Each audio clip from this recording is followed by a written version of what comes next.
తల్లి మావునికి దయ్యం పట్టింది, దానికి ఏదైనా దారి చూపి. నైట్ జరిగిన దానికి ఏదైనా ఒక పరిష్కారం చూపి తల్లి. శ్రీకాంత్ కూడా మనతో పాటు గుడికి వస్తే బాగుంటుండే. వాడు ఇంకా నిద్ర నుంచి లేవలేడు కదరా.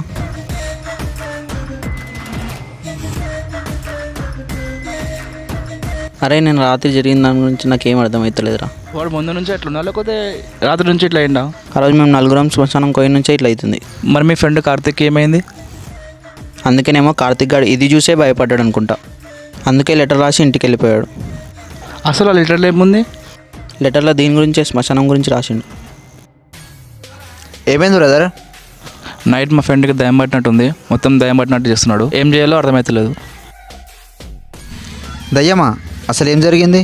రాత్రి మా ఫ్రెండ్ సమాధి కాడికి పోయిండు.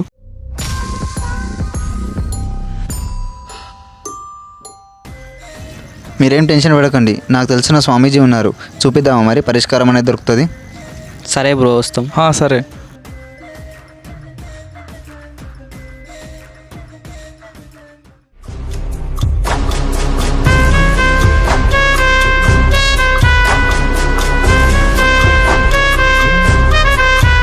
ఏమైందిరా?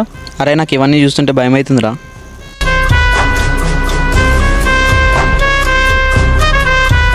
ఏమైంది బ్రో, ఇక్కడే ఆగిపోయారు? ఇవన్నీ చూస్తుంటే మా వానికి భయం అవుతుందంట.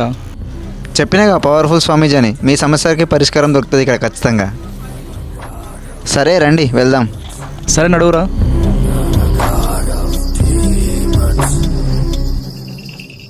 అరే ఈయనేమో స్వామీజీ అంటుండే, ఈ తాయితలేందిరా. ఏమో నాకు కూడా అర్థమవుతలేదురా. మరి మనకి ఇంకో దారి లేదు కదరా, నడువు.